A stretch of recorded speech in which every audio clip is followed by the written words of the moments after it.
Nous pensions avoir trouvé tous les crossovers entre Peppa Pig et Ben et Oli. Nous avions tort. Voici tous ceux que nous avons manqués. Voyons d'abord la preuve de l'existence des fées dans l'univers de Peppa. Dans l'épisode La petite souris, Peppa perd une dent et Peppa Pig lui dit que si elle s'endort, une fée viendra l'échanger contre une pièce. Beaucoup pensaient que Peppa Pig entrerait discrètement dans sa chambre pendant son sommeil pour glisser une pièce sous l'oreiller. Mais cela ne s'est pas produit. Une vraie fée est réellement apparue. Un minuscule cochon volant est arrivé de façon véritablement magique, portant une pièce venant d'un autre monde. Et cela change tout. Parce que si les fées sont réelles dans le monde de Peppa, alors le petit royaume, le monde magique des fées et des elfes, où Ben et Oli habitent, n'est pas seulement une histoire dans un livre ou une image sur un mur. Il existe réellement quelque part dans l'univers de Peppa. Les mêmes créateurs ont construit les deux mondes, et cet épisode confirme discrètement qu'ils ont toujours été destinés à être liés. Passons maintenant à Noël de Peppa. Peppa et George envoient leurs lettres au Père Noël, choisissent un grand sapin et vont se coucher.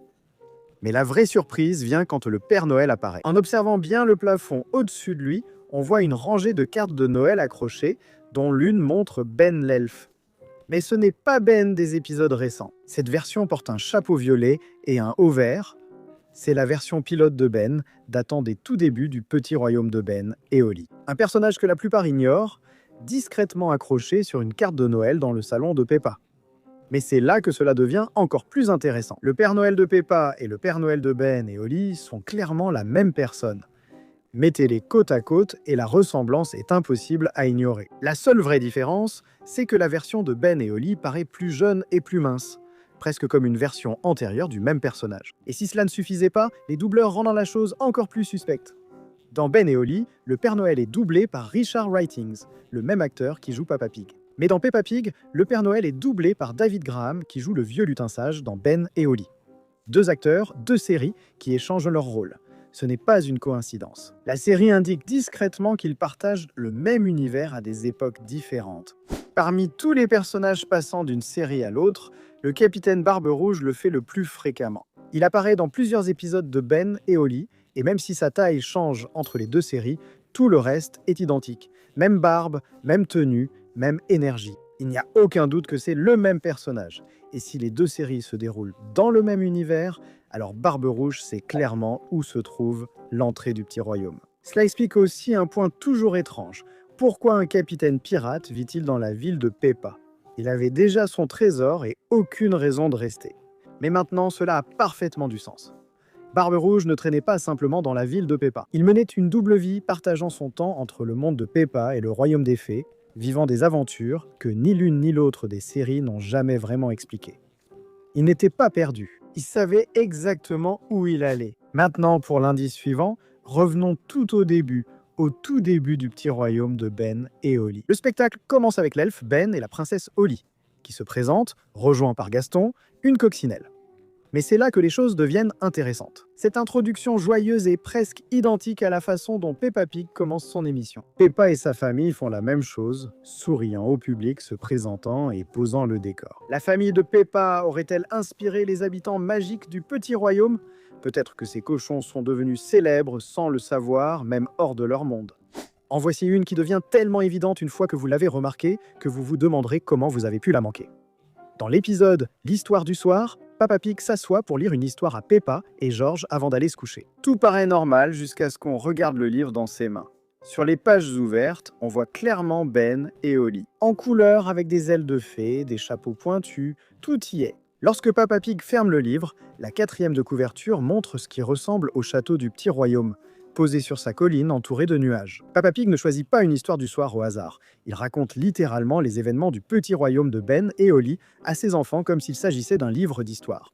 Et en voici une qui se cache en pleine vue dans l'épisode Les poules de Mamie Pig. Peppa et George restent chez Mamie et Papy Pig et nous faisons la connaissance des poules de Mamie Pig, Jemima, Sarah et Vanessa, ainsi que Neville, le coq.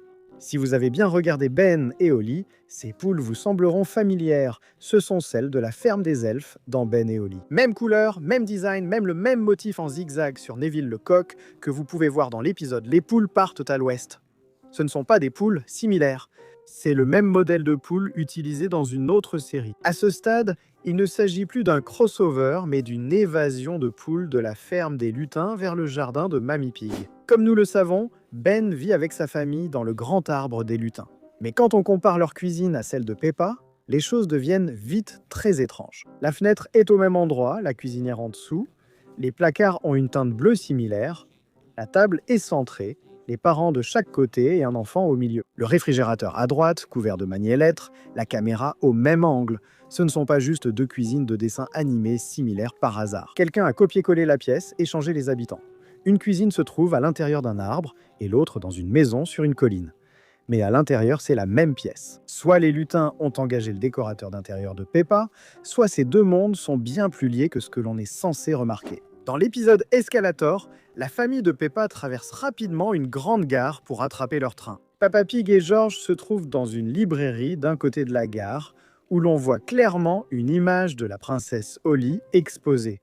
Ce n'est pas la première fois. Les personnages de Ben et Holly sont déjà apparus sur les étagères de la bibliothèque, les couvertures de livres et les affiches dans plusieurs épisodes. Comme si les émissions glissaient discrètement des histoires et images pour rappeler que le petit royaume existe au-delà de la carte de Peppa. Si vous trouviez les images sur les étagères subtiles, la prochaine l'est encore plus. Dans plusieurs épisodes de Peppa Pig, des photos encadrées au mur paraissent trop spécifiques pour être dues au hasard. Dans La boutique de photos, une photo de Gaston la coccinelle, l'animal de Ben et Holly, revient parmi les photos exposées, comme s'il était un client ordinaire. Chez Freddy Fox, une photo encadrée d'un château sur le mur ressemble exactement à quelque chose du Petit Royaume. Dans l'épisode Jukebox, la caméra fait un panoramique dévoilant une photo encadrée du capitaine Barbe Rouge avec Polly sur son bateau, accrochée au mur du clubhouse comme simple décoration. Une photo encadrée d'un personnage de Ben et Holly accroché dans le monde de Peppa, comme s'il était assez célèbre pour figurer au mur, ce qui est sûrement le cas. Et enfin, en voici une qui commence avec un seul nain de jardin et se termine avec une livraison complète. Dans l'épisode Le Puits à souhait, Mamie Pig ramène à la maison un nain de jardin en plastique. Papy Pig le déteste immédiatement. Mais ensuite, Monsieur Taureau arrive avec un camion et cela devient une livraison complète de nains. Et ce premier nain, même forme, même barbe, même chapeau, ressemble exactement au roi Léopold. Surnommé Monsieur Nain dans Ben et Holly, il a juste une couleur différente. Quand le reste de la livraison arrive, l'un a exactement la même couleur. Dans Ben et Holly, Monsieur Nain est un personnage errant qui arrive sans invitation et refuse de partir. Maintenant, il a été redimensionné et s'est discrètement glissé dans le jardin de Peppa, agaçant déjà Papy Pig. Certaines choses ne changent jamais. Voilà, c'est dit. Des cartes de Noël aux aménagements de cuisine, des perroquets pirates aux nains de jardin. Les crossovers entre Peppa Pig et Ben et Holly sont partout. Et plus vous regardez, plus vous en trouvez. Lequel vous a le plus surpris? Dites-le nous dans les commentaires. Et comme toujours, on se retrouve dans la prochaine vidéo.